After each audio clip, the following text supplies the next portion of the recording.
Halo, nama saya Maria Clara Dewi Arumdapta. Saya kelas 12 dari PKBM Faradika. Untuk ujian praktek agama, saya akan membawakan presentasi berjudul Menjalankan Pertobatan Ekologis Sesuai Laudato Si. Laudato Si adalah ensiklik atau buku panduan yang ditulis oleh Bapak Paus Fransiskus. Pada gambar ini beliau terdapat pada sebelah kiri, yang merupakan ajakan atau panduan bagi umat beragama Katolik untuk menjalankan dan merefleksikan relasi manusia dengan semesta atau ibu bumi. Laudato Si diambil dari pujian Santo Fransiskus Assisi, yaitu Laudato Si Signore, atau yang berarti terpujilah engkau Tuhanku. Santo Fransiskus Assisi dijadikan contoh dalam penulisan ensiklik Laudato Si ini karena beliau merupakan contoh yang mencintai alam, bahkan menganggap alam itu sebagai saudaranya. Ini adalah goals atau tujuan dari ditulisnya ensiklik Laudato Si. Untuk kali ini saya akan berfokus pada tujuan pertama, yaitu response to the cry of the earth.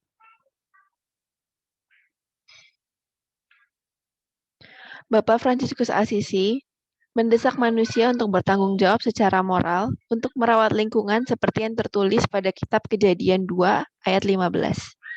Yaitu Tuhan Allah mengambil manusia itu dan menempatkannya di dalam Taman Eden untuk mengusahakan dan memelihara taman itu.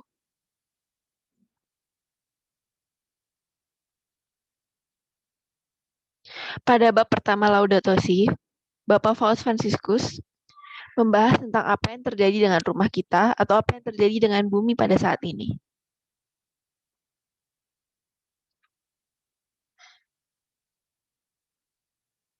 Satu, polusi dan perubahan iklim. Bisa dilihat pada gambar-gambar ini. Yang pertama adalah masalah polusi. Polusi bisa datang dari kendaraan maupun dari polusi pabrik. Kedua ada sampah atau limbah.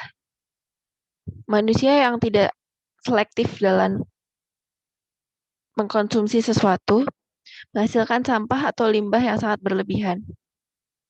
Yang ketiga ada pemanasan global. Suhu bumi pada saat ini semakin naik dan akan terus naik, yang nantinya menciptakan masalah yaitu tentang pemanasan global. Yang ketiga ada industri. Karena konsumsi manusia yang tidak terbatas, maka industri pun akan terus berkembang dan menciptakan berbagai masalah pencemaran, baik pencemaran air maupun udara.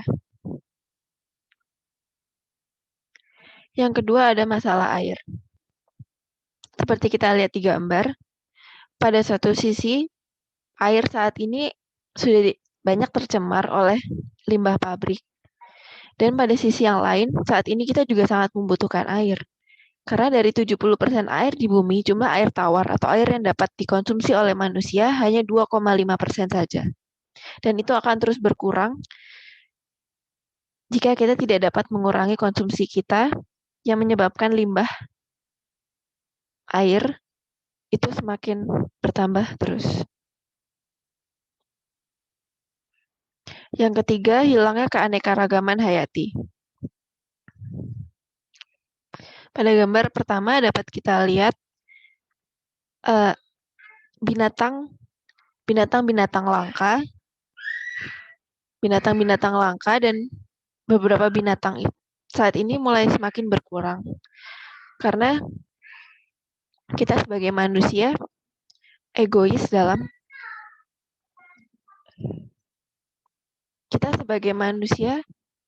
tidak peduli dengan lingkungan alam sekitar kita dan hanya mengambil keuntungan dari alam itu. Seperti pada gambar kedua, itu merupakan gambar kebakaran hutan atau deforestasi, pengambilan lahan hutan untuk membuat perkebunan. Dan pada gambar ketiga adalah gambar terumbu karang yang sudah rusak dan semakin banyak jumlahnya saat ini.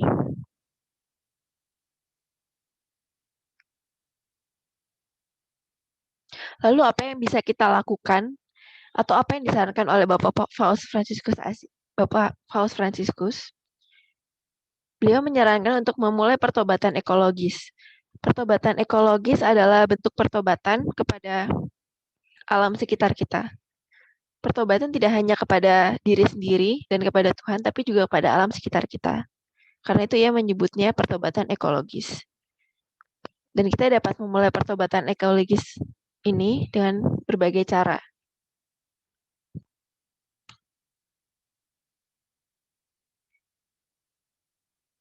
Yang pertama, hidup berkelanjutan atau biasa kita kenal sebagai sustainable living.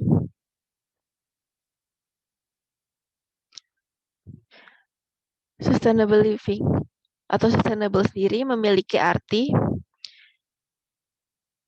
arti berkelanjutan. Jadi kita mempertimbangkan bagaimana hidup kita saat ini harus bisa berdampak pada generasi selanjutnya kita tanpa mengorbankan kemampuan generasi selanjutnya untuk memenuhi kebutuhan mereka sendiri. Jadi secara singkatnya kita harus mempertimbangkan dengan baik bagaimana kita hidup saat ini agar generasi kita selanjutnya tidak mengalami kerugian karena apa yang kita perbuat. Untuk memulai sustainable living, ada beberapa hal yang harus kita mulai lakukan.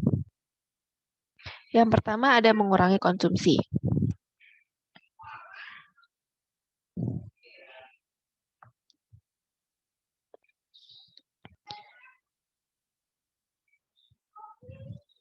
Jika kita sebelum membeli sesuatu atau saat kita berada di supermarket, pastikan kita benar-benar butuh apa yang akan kita beli itu. Itu adalah cara pertama bagi kita untuk mengurangi konsumsi itu.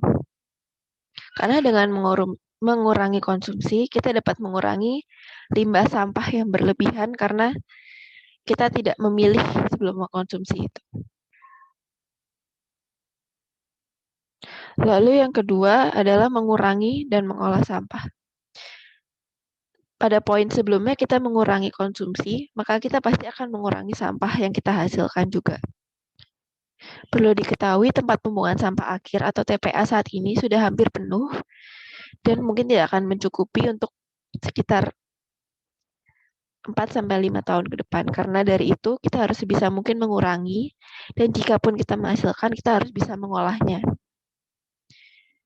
Pada contoh ini, sampah organik bisa kita olah dengan memanfaatkannya, menjadikannya sebagai kompos. Lalu pada sampah anorganik kita dapat memilahnya, menjual di bank sampah, atau pada contoh ini kita menjadikannya sebagai ekobrik.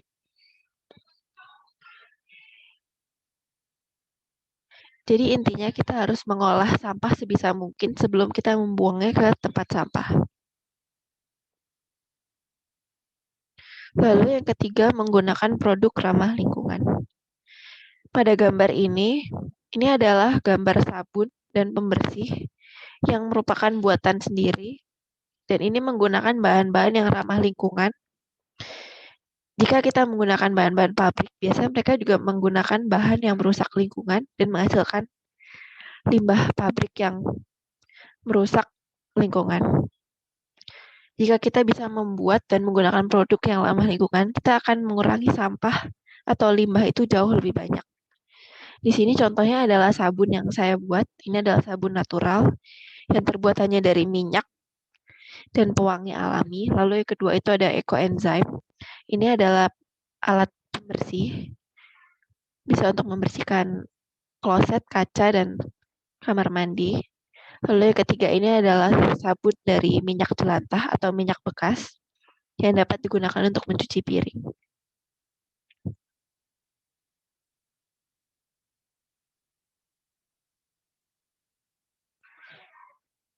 Jadi untuk memulai pertobatan ekologis, kita hanya perlu memulai dari langkah mudah dan kita tidak perlu melakukannya secara sempurna, tapi paling tidak kita memulainya. Karena Paus Fransiskus sendiri mengingatkan dalam ensiklik Laudato Si nomor 8, kejahatan terhadap alam adalah dosa terhadap diri kita sendiri dan dosa terhadap Allah. Sekian presentasi dari saya. Terima kasih sudah mendengarkan.